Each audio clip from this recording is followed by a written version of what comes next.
Dan Gingiss, welcome to Marketing Study Lab. Well, thank you so much, Peter, for having me. I'm excited to have a conversation with you today. Fantastic. Okay, as I start every single podcast, the first question is a complete not complete, but it's a random opener. So the question I pose to you, Dan, is what's the worst customer experience you've ever had? Great question. And for those that know me, I do not call out brands negatively because I really try to focus on the positive. I feel like there's enough people that already hit on the brands that are doing it wrong. But I will tell you a story, keeping the brand out. I ordered windows for my home a couple of years ago, and we needed something like 35 windows. So this was a pretty big order. And we interviewed about 5 different salespeople. They all came, they all had exactly the same sales pitch. They all noticed that we had cats, and they said, oh, your cats, they're going to be so confused because they're going to see the sun through the window but not feel the heat, and they're not going to know what to do. And everyone told the same story, right? But we found one salesperson that we really liked. It turned out that he worked for one of the companies that was one of the most expensive. I think it might have been the second highest priced of the 5 or 6 we talked to. So the day comes and they're supposed to install 35 windows, and they show up, and it turns out that 4 of the windows are not tempered, and tempered is basically reinforced. You usually need it, at least where I live, by code in some of the lower floors, especially by a backyard. So if the kid's throwing a baseball, if the baseball hits it, it doesn't shatter. So you need tempered windows. Well, they didn't bring tempered windows. So they come and they install 31 out of 34 windows. And that's when it started to get weird, because from a customer perspective, I looked at it as saying, well, my installation's not complete, right? I ordered 35 windows. I only got 31. But the installers, and by the way, the salesperson that we liked, we never heard from again. In fact, I couldn't get the salesperson to even call me back. So now I had to deal with customer service, who sent me to the repairs department, which I thought was very strange because I didn't have anything to repair. I didn't even have the 4 windows that I needed. So I take another day off of work for a repair appointment where they show up with 4 untempered windows. So I have to send them back. I've now taken 2 days off of work in order to be there. The third appointment, they show up, and again, they have untempered windows. No. Like, it's unbelievable, right? And the fourth appointment, he shows up, and I opened the door, and I could tell by the guy's look on his face. He didn't even say hello. I said, you don't have tempered windows, do you? He said, no, I do not, sir. This was 3 different repair crews that all messed it up. I finally, on the 5th time, 5 days home from work, I finally got the windows installed, and never got an apology, never got a follow-up. And what struck me about that experience was, this was a very expensive investment, right? This was not just buying a, gallon of milk at the store and coming home and, finding it sour. Like, this was a big investment. And especially for a company like that, they depend on referrals. And I don't think I'm going to be referring them to any of my friends. Wow, that's unreal. I think we've all got a Windows story that we can relate in some way, shape, or form, particularly if you've gone through that effort of 30 plus windows being installed. Wow, that's some effort. Fair play. Yeah, no need to name and shame. I'm with that. But yeah, that is bad customer experience. Let's move on from there, Sure. and move on to take a step back and take a look at your story that brings you to this point in your career. What's that story? And can you explain what you're up to now?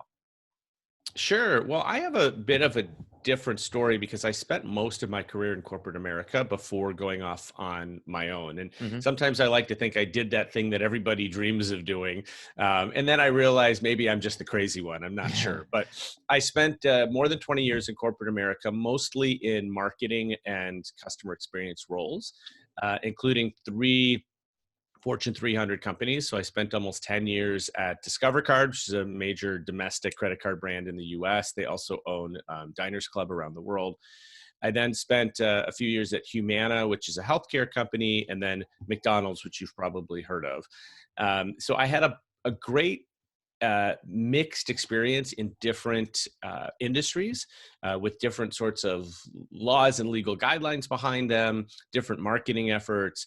I led teams ranging from literally direct mail at the beginning of my career through social media and all of the digital channels.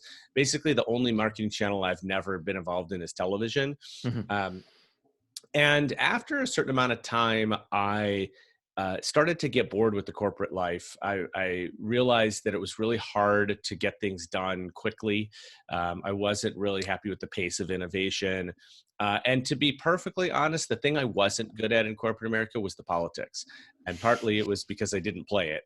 And I always, I wanted to believe naively that just doing the work and getting results would lead to things. And at some point, I think it led to me hitting a ceiling, and that while I feel like I had a very successful career, I hit that ceiling because I just wasn't real good at the politics. So I had for several years been doing stuff on my own. I wrote a book while I was fully employed. I started a podcast while I was fully employed, and did a lot of blogging. And I was realizing that that was the stuff that I really enjoyed doing. And so I tried to figure out how I could do this as a career. I also got a lot of chances to speak when I was in corporate America, because a lot of conferences that don't pay their speakers want corporate speakers that have good logos, right? So when I had the McDonald's logo on my card, man, people wanted me to speak so they could say McDonald's was there.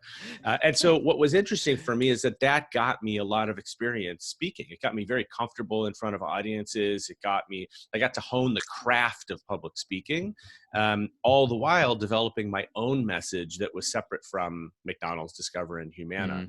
And so I finally went off on my own at the beginning of January 2019 as a speaker and consultant, and now what I'm calling an experience coach. And it has been a ton of fun. I work from home most of the time when I'm not traveling. I get to work in front of small audiences, big audiences, corporate boardrooms, et cetera. And I get to do what I'm passionate about, which is training people on how a remarkable customer experience can be your very best marketing. So I take all this background that I've had across every marketing channel, and then I basically turn it on its side and say, look, don't do another email campaign. Don't do another social campaign. Fix your customer experience, and that's going to make all the difference. Wow, I love that. And that's a great segue onto the main bulk of the podcast, which is looking at some actionable tips on customer experience in marketing and whatnot. And I noticed that you've got an ebook out to help people, and I'd like kind of to focus around that if you don't mind. Sure. So what I'd like to do first and foremost is, rather than focus on the actual customer experience, it's getting everybody on board. So how do we get everyone to focus on customer experience? Yeah, it's a great question. And there was a lot of debate about this when I worked at Discover in particular, because you sort of have two choices. You make customer experience everyone's job, and then it really is no one's job, because there's nobody that's leading it and there's nobody that's accountable for it. And let's be honest, when somebody in the working world has 10 things on their goals list, which is too many, let's say they should have 5, right? If they have 5 goals and each of the first 4 represent, 23%, and then the customer experience represents a tiny little fraction, they're not going to work on it, right? And so that's always a struggle. The flip side is you have a single part of the organization that works on it, and that can be really difficult, because the good news is you have accountability, but the bad news is that everybody sort of looks at that team suspiciously, like it's the auditing team, right? Like the team that wants to come in and tell you how you built a bad experience and how to fix it. So it's also difficult to be on this island leading customer experience. And so to me, it has to be a combination. You have to have a culture that starts at the top, where everybody feels like they contribute to the customer experience. Even the person in finance that's in charge of issuing out invoices, that's a big part of the customer experience. They may never actually talk to a customer, but those invoices, if you think about it from a customer perspective, when I receive that invoice from a company, that is a major part of the experience. And we can work on that experience, the invoicing experience, and we can figure out ways to make that a remarkable experience.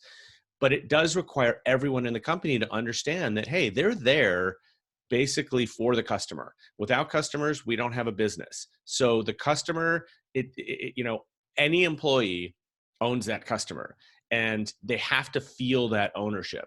At the same time, you have to have some executive that is really taking accountability for customer experience and that is willing to look at the 30,000-foot view of the customer journey. So the entire journey from the beginning to the end, because unfortunately in many companies, they're built in silos. And so the experiences are built in silos and the customer feels it in silos. Yeah. So you have to have that combination, is my opinion.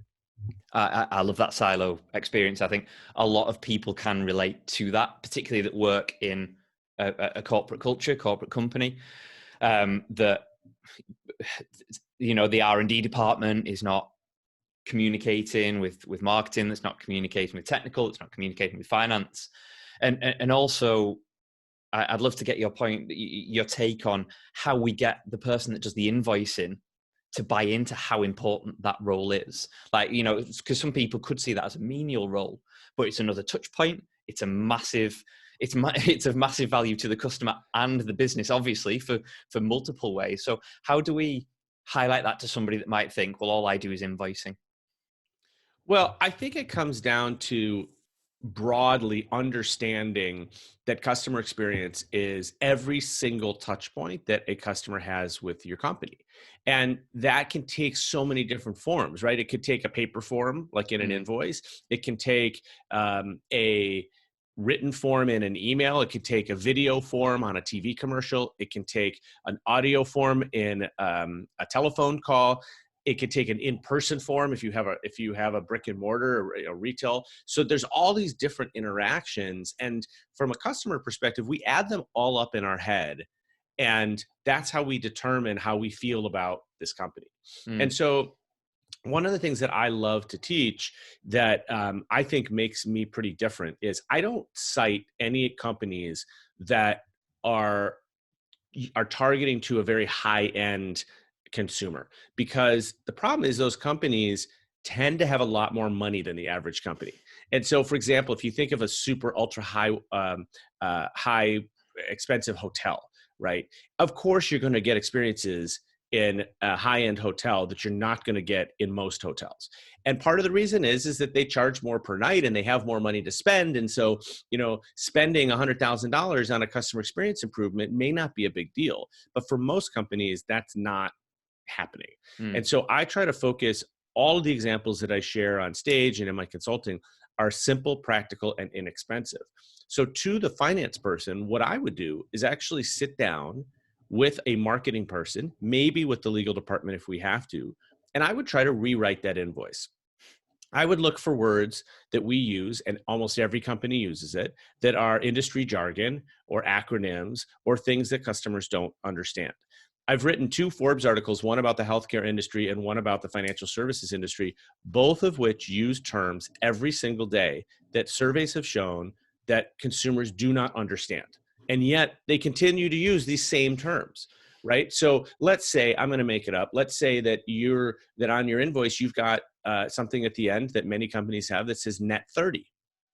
Do you know that your customer understands what net 30 means? I mean, you've always put it on there. It's been on there since we started business, but do they know what that means? Has anybody ever taken the time to explain it to them? And that's the kind of thing that I look for. And when you think about it, in a printed setting like an invoice, it's free to change it. Like, okay, maybe we have to reprint them if they really are physical, although today so much is digital. It's almost no cost to make a change and to make the experience better. I would also ask that finance person, is there anywhere on the invoice that thanks the person for being a customer, that shows real appreciation? I mean, here's the point where they're paying you money, right? This is why our business exists. It's okay for us to say thank you or we really appreciate you. It's actually a really good time to do that so that as they're writing that check or they're sending the payment, they feel good about doing business with us. So that's why I think even that lowly finance person has a lot to contribute towards customer experience. They just have to think about it in a different way. I think that could work internally as well from an internal customer experience. If you think about paychecks and things like that, I remember when I was in employment and getting getting a regular paycheck, and then every now and again you get the one line, it said Happy Easter or Happy Christmas or something like that, and it just got me thinking, well, why couldn't they just put a "Did you know" on there, or some kind of little joke or something like that, just to lighten it up? And I suppose it could work both ways using what you've got. Yeah, absolutely. I mean, one of my favorite stories that I love to tell is a company out of the Philippines called Iflix. They're a competitor to Netflix, an Asian competitor to Netflix. And Iflix has these, at the bottom of corporate emails, there's often that disclosure line that says, if you're the unintended recipient, you got to delete it and shred it, or we take your first child, whatever it is. So these guys decided to have some fun with that disclosure. And the first three words of the disclosure in bold and in all caps says, "covering our butts."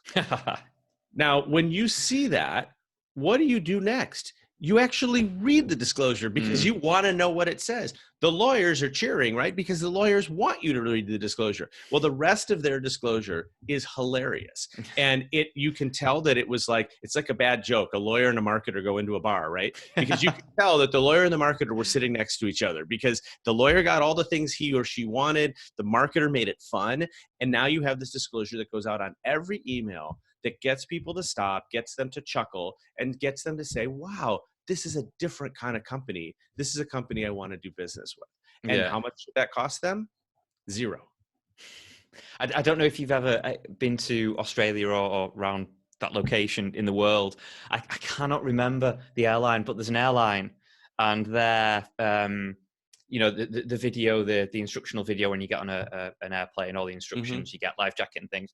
They've used, I think they used Star Wars characters in one of them. That was it, New Zealand, and they used Lord of the Rings characters. Yeah. And I think in the US, I think Delta or United used Star Wars. Yeah. Okay. Yeah. Just little things like that, like you say, get the point home, but you can have a little fun with them, and because they're different, people notice and engage. Absolutely. And so again, that's on our podcast, which is called Experience This. We have a segment that we call Required Remarkable, and we talk about the required parts of your business, like invoicing or just legal disclosures or safety videos on an airline, and we talk about how to make them remarkable, how to make them different. Right? I just did my own study recently on airline safety videos.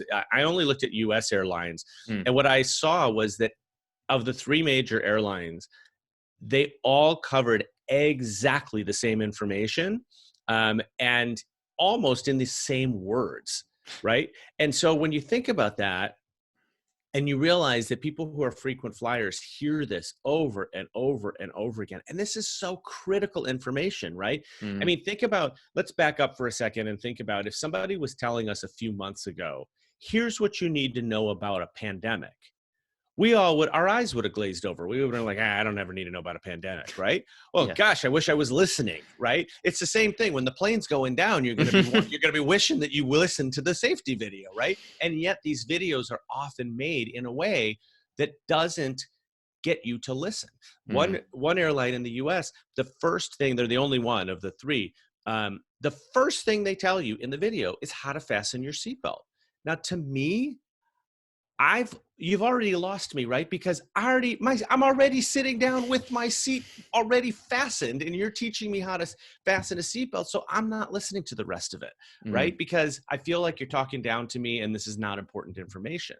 And so all of these required parts of any business, it doesn't matter what business you're in, these are great opportunities to stand out and be different. Invoicing, contracts, welcome letters, onboarding activities, offboarding activities, all of these functions that are sort of required parts of your business are a great time to leave a positive impression on a consumer, because most of the time they're not getting that from other companies. So I think we've touched on a few points there, but are there any other basics that we could sort of go, right, okay, we can implement these, or elements that we could implement to create a great customer experience? Well, I think it starts with something that is very basic, which is listening to your customer. Okay. And when I mean listening, I mean being willing to hear your customer, who is going to tell you, if given the opportunity, the things that they love about you and the things that they can't stand about you. And you have to have a thick enough skin to listen to both of those things, right? Because the compliments, everybody loves a compliment, right? And everybody loves a pat on the back. And that's good because it tells you what you're doing well and it tells you what you should keep doing. The complaints or the things that they think you're not doing well are harder to take, but they're so much more critical, because I always say that complainers complain because they care. If they didn't care, they would just go off to your competitor and never even tell you, which, by the way, is how most people leave a business. But when they complain, what they're basically saying to you is, I want to do business with you, but you're disappointing me and you're not giving me what I want. But I want to give you a chance to fix it because I want to keep doing business with you. Now, think about that moment and think about the opportunity that you have at that moment. And either you're open to the criticism and willing to think about what it is that's broken and try to resolve it for the customer, or you say, that customer is just a complainer. I'm not going to pay attention to this, which a lot of companies do. Mm-hmm. And then what do you think happens to that customer? They pick up and they go to your competitor, right? So, and the best part about that complaint, by the way, is that there's no way that customer is the only person that has that complaint. So when you fix the underlying problem, you're fixing it for lots of other customers who may be considering going to your competitor as well. So to me, the number one thing is you have to have a robust listening program. You have to listen, and that is not just surveys. Surveys are fine, but you have to proactively listen, and the very best place in the world to do that is social media, because it is the largest lab. It is unfiltered, and you can hear what people are saying about you, your competitor, your industry, other industries, other companies, and it's all unfiltered. And if you have this, you need some software to be able to digest it all, especially in Twitter, but that is the single best way to learn what you're doing well, what you need to improve upon. I've seen lots of companies come up with new products just based on listening to how customers use their existing products. One of my favorite brands, which I actually use myself, is OtterBox, the phone case company. Okay. And OtterBox actually, through social listening, learned that people were taking their phones before the phones became waterproof, were taking them into the shower to listen to music. And they had never thought of that use case. And so they went back to their R&D department and they built their first ever waterproof case, which became one of their best sellers. And that was simply because they were listening. I absolutely love the fact that, and we all know it, or we should know it, the fact that all these negatives, the comments that we get, they should be seen as positives. Like, I just love the way you put it, in the fact that you're saying that if people are really narked with you and don't want to do business with you, they'll just go away. But if they want to, they'll complain. And it's literally, they're saying, look, I want to help you as a business succeed. Please listen to me. Even if they wrote that, I don't think some businesses would still listen to what they were saying. They'd be like, oh, just a complainer, get rid of them. Or people believe that, the way we built it was, the customer doesn't really know what they want. We know what the customer wants, and Yep. we built it that way. And we have the best programmers and the best designers. And so, because admittedly, the folks at Apple are sort of have been known to say that, right? That nobody knew that they needed an iPhone until Apple told us we needed iPhones, right? And yes, there are some extraordinary cases like that, but in most cases, your customers, especially your loyal ones, know your business so well that they want to share. And the other thing is, this is, I think, has started from the millennial generation. I think really popularized this, is that today's consumers want to have a relationship with the companies that they do business with. And in the past, we didn't really have a mechanism for that, right? I love to tell the joke whenever I go to train or speak to a contact center employees. I love to tell the joke about how, no contact center employee ever has picked up the phone and on the other line, somebody said, I'm just calling to tell you how great of a job you're doing, right? That's never happened in the history of customer service. And yet it happens every single day on Twitter and Facebook. Every day, millions of times, people go on to social media to compliment brands and to talk about positive experiences that they have. And what's funny is one of the things I teach is companies were not prepared for that. They weren't prepared. So whose job is it to answer the person who's complimenting you? We've never had a person on staff to do that because it's never come up, right? And now all of a sudden you have people in social media that are complimenting you. Well, is it customer service? Is it marketing? Who should talk to these people? And unfortunately, what's happened with a lot of companies is no one talks to them. And I say, this is a huge opportunity. Here's a person who loves your brand so much, they're going to risk their own social capital to go online and in public compliment you. And you're going to ignore them? Like, you can't do that.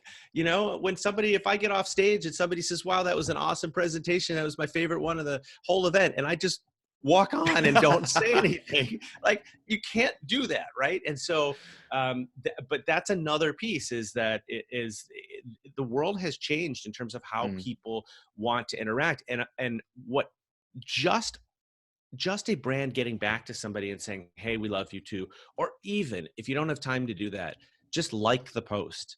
You will make someone's day. You know, wow, giant brand X liked my post. I feel like I'm, number one. And it makes such a difference. And it really, really pushes that loyalty button in people. And that's what we're all trying to get at, right? We're trying to get and keep loyal customers.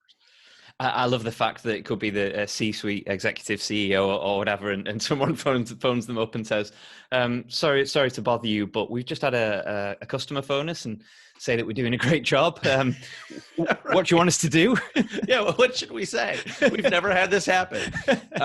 Yeah, and look, I give all the credit in the world to contact center employees because they do spend most of their day dealing with unhappy customers. It's a very, very tough job. And actually, that's one of the reasons why I recommend to companies that you let your customer service agents handle the compliments, because it will actually make them better agents when they have to handle complainers. Because if you think about their day, right? I mean, the old phone agent, of course, but even the digital agents, all day they're dealing with people that are angry, that are frustrated, that are complaining. I mean, that has got to be exhausting. Wouldn't it be nice if somewhere during the day they got to deal with somebody who was happy and who was complimenting you, right? And I think that's a nice change of pace. And I think it probably makes them more patient for the people that do have genuine complaints. Because again, if all you're doing, can you imagine sitting there at that desk every time the phone rings, you know it's an angry person, and yet your job is to pick it up and talk to them, right? Yeah. Oh my gosh, that sounds difficult to me. But it'd be really nice if in between there, I got to talk to somebody who was happy and who gave me a compliment and who talked about how much they loved the company. So when social first came out, the marketing team smartly decided, well, we want the positive comments. We're going to call that community management. And then we want customer service to take care of all of the complaints. And I suggest that that's not the right answer, that you should have customer service agents are the ones that are trained to talk to customers. Marketers are not trained to talk one-on-one to customers. And service agents know how to do that. Plus, I think it makes that job a lot more palatable. That leads us nicely on to the next question, or next part of this chat, and that's, what digital platforms can we or should we be using to improve our customer experience? I suppose it depends what industry and business, but in general. Yeah, and similar to not knocking brands when they're negative, I don't like to play favorites on the platforms, but I will definitely give you some overview. As I said before, for sure, you need a listening platform. There is simply too much out in social media for you to digest that by yourself. Even if you're a small company, I would ask you to be looking at your industry, to be looking at your competitors. And once you start to open up that space, it's a lot to be listening to. So there's lots of great platforms out there for social listening. Maybe you don't need all the bells and whistles of the analytics, but you just want to know what's going out there and see it in a easy to digest chart. And there's plenty of companies that can do that.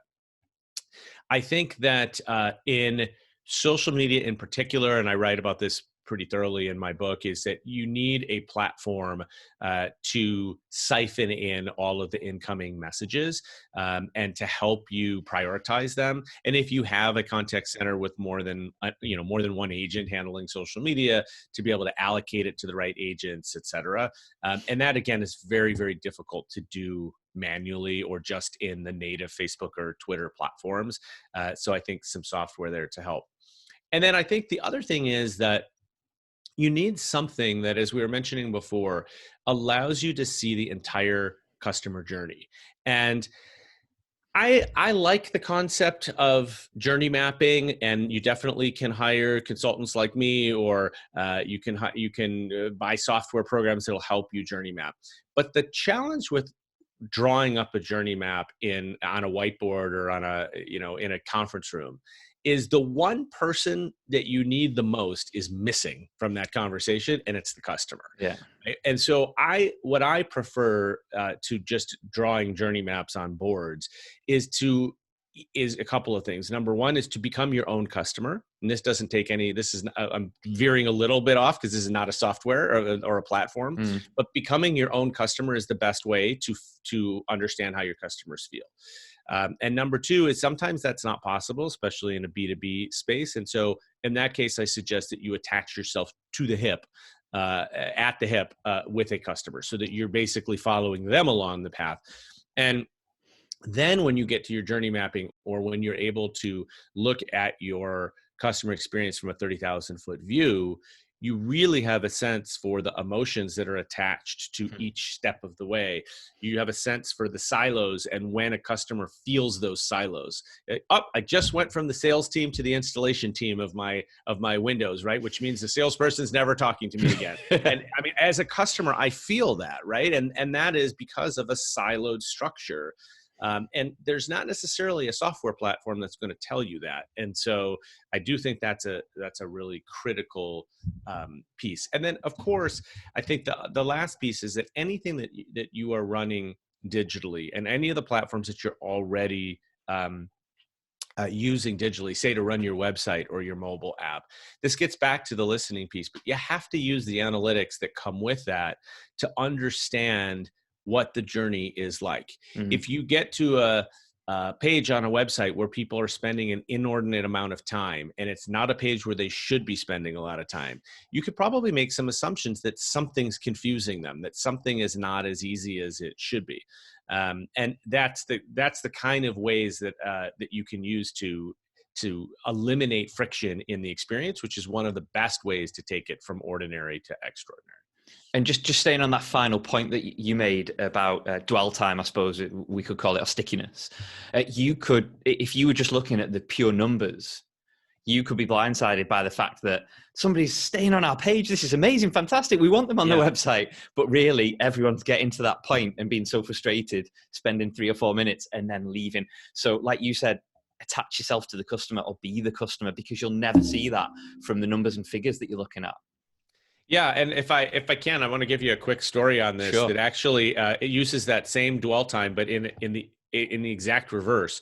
So when I was at Discover Card, one of the things that we noticed was that basically the top reason people came to the website was to look at their most recent transactions. People wanted to make sure that, you know, the restaurant didn't overcharge them for the tip or whatever it was. So they wanted to see their last 5 transactions. Well, at the time, we were making it too difficult to get to those. You had to log in with your name and password. You got to this landing page. You had to go find transactions at the top navigation, and then it was a drop down, and then you had to select something. And basically 3 clicks, 4 clicks to get to your transactions. So one of the changes that we made, this was very early on, and so at the time I think it was very forward thinking, is we built what was in essence, we took a page out of Facebook's book. We built a feed on the homepage, and the feed was your most recent 10 transactions. And then something extraordinary happened. All of a sudden, all the metrics changed, and what we found was that the average customer was logging in, spending less than a minute on our site, and then logging off. Now, to Amazon, they would call that bounce rate, and they would say, this is horrible. The house is on fire. But to us, we said, holy cow, we just gave them exactly what they wanted, because nobody wants to spend more time than they have to on their credit card website. They want to come in, get their work done, and leave. And we saw an enormous number of customers. Basically, our bounce rate went through the roof. But you know what else went through the roof? Our customer satisfaction scores, because we gave people exactly what they wanted, and we were willing to look at the bounce rate statistic, or the dwell rate, the opposite of dwell rate, and we were able to look at it a different way to say, well, what if they spent less time with us? Because that's probably what they want, right? And that's exactly what they want. Yeah. Again, looking at different numbers and figures, not presuming you know what the customers want or that you've got it right. I love that story. Fantastic. So looking towards the future then, what tools or even skills do we need to create good customer experience? Well, I think that one of the skills is hard to teach, but I do think culturally we can change it. And it Mm-hmm. is really, the best compliment I ever got from a boss was one of my bosses told me that he liked the fact that in every meeting I was always wearing the customer's hat.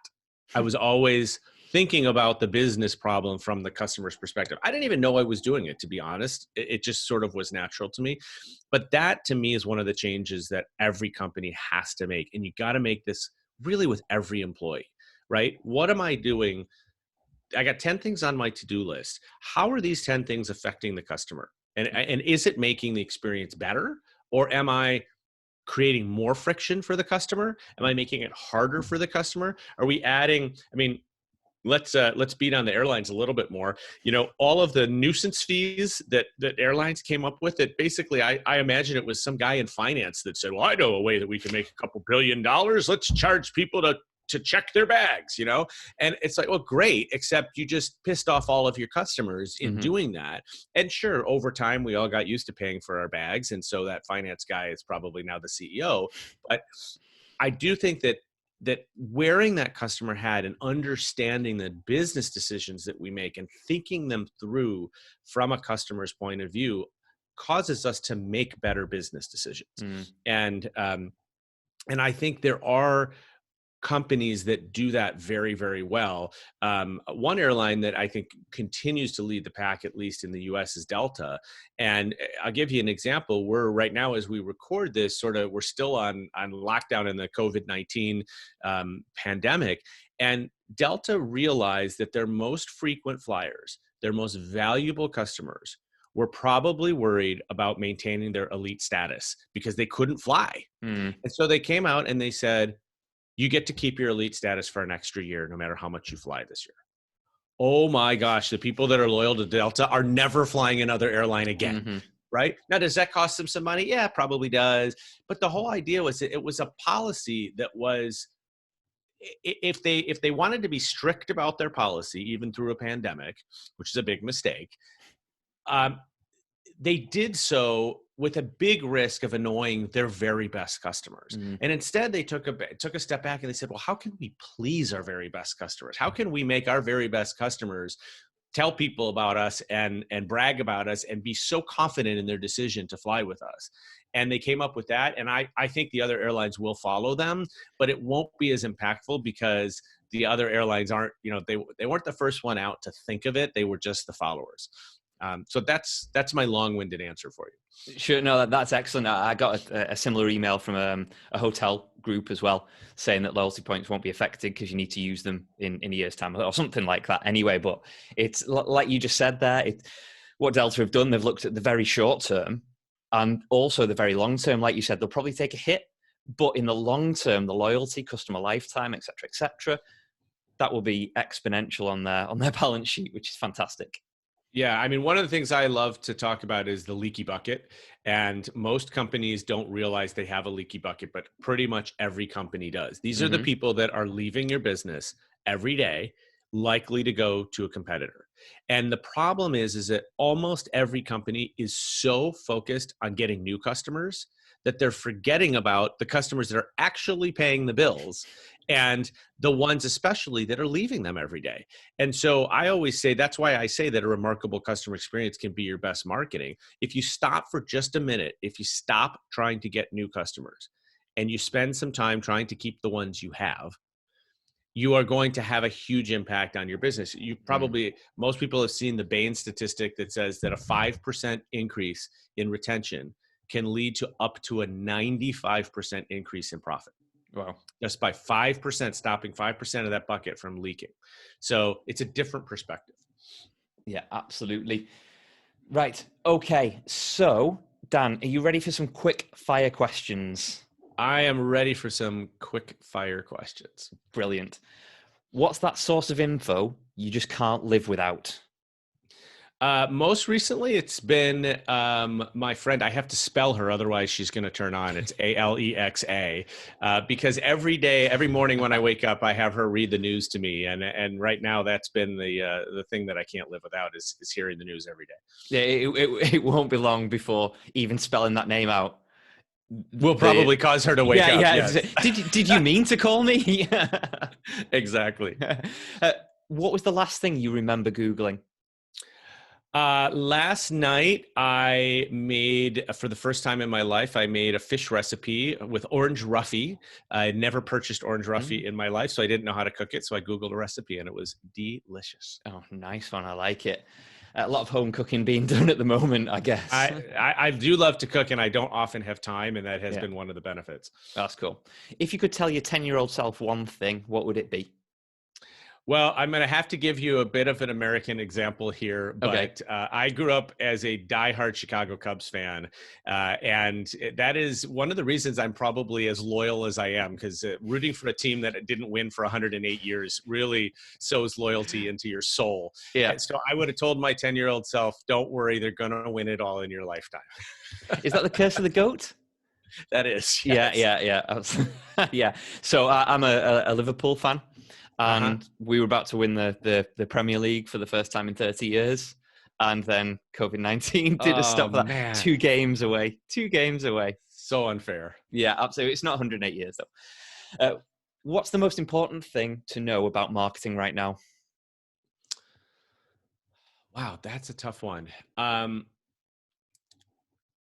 going to say that it is, for most companies, unless you are Starbucks or Coca-Cola, for most companies, people don't want your marketing. And that's the biggest, if you can understand that, it will change how you market. Right? Is so many companies think, well, we've got the best thing in the world and everybody wants to hear about it. No one wants to hear your marketing. We just want to scroll through our Facebook feed and not be interrupted. Right? So so I always told people, and it helped that I worked in financial services and healthcare, which really are industries that people love to hate. I would always tell my teams, guys, no one wakes up in the morning wanting to hear from their credit card company or their health insurer. Just get that through your head and we can be better marketers, right? Because now if we understand that and appreciate that, then the way we communicate with people will change. So I would say, unless again, you're working for a company or Disney or somebody that, everybody loves, for the most part, no one wants to see your marketing. And if you just accept that, you'll become a better marketer. That's great. On a marketing podcast, that's really good to hear. I know it's tough to say. I understand I'm a little contrarian there, but that's the truth. I mean, again, I'm thinking from a customer hat, right? Do I like when the commercials come on TV? No, I fast forward through them, right? Do I like when my favorite podcast is interrupted by an ad? No. So no one likes marketing except for marketers. And that's and I am a marketer, so I get it, but that's one of the tricks, I think, to becoming a really good marketer is just understanding, hey, we got to do this in a way that doesn't annoy people and that doesn't, and with the knowledge that they don't really want to hear our message. And so that now if we approach it with that, we're going to come up with something that is more creative. No one wants to read a disclosure either until you start it with the words covering our butts. Then everybody wants to read it, right? Yeah. So that's what I mean. Absolutely. So just on that point, there's he's an ex-professor now, but a guy called Mark Ritson in the UK. He's a well-known marketer, and he's pushing at the moment to say that, look, promotion is just one of those 4 Ps that we need to be focused on as a marketer. And a lot of companies have communication departments rather than marketing departments. They just don't know it.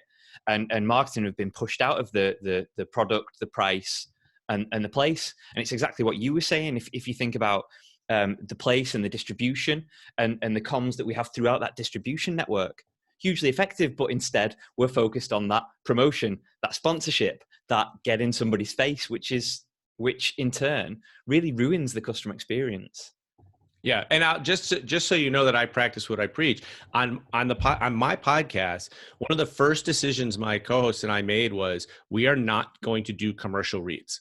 Mm. no matter how much somebody pays us, because we hate listening to commercial reads, right? Love And we have a show about experience. So wouldn't that be backwards if we it. did that? Yeah. And so our sponsorships are integrative. We co-create content together. It's very subtle. It doesn't feel like you're being sold to. And our sponsors love it. And our audience loves it because we're giving them content that is actually useful to them rather than a commercial. So I do practice what I preach. I don't just tell people to do stuff and then go accept a contract so I read a commercial on my podcast. We won't do that. So Dan, final and most important question. If people want to find out more about you, where should they go? Sure. Well, you can find me at my website, which is dangingiss.com, and Gingiss is Gingiss. I'm also very active on Twitter, which is at dgingiss. Happy to connect with you on LinkedIn as well. And I have a podcast every week called Experience This, that's on iTunes, Stitcher, Spotify, anywhere you listen to podcasts. And I'm also doing a live LinkedIn show on Thursdays. It's a little bit late in the UK. It's going to be evening time for you, about 4 p.m. Eastern, where I interview people who are experience makers, who are creating experiences at their companies, and try to learn from them as well. Brilliant. Dan, thank you so much for joining me today. It's been an absolute pleasure. Loved it. Fantastic. Well, thank you, Peter. It was a lot of fun. I appreciate you having me on.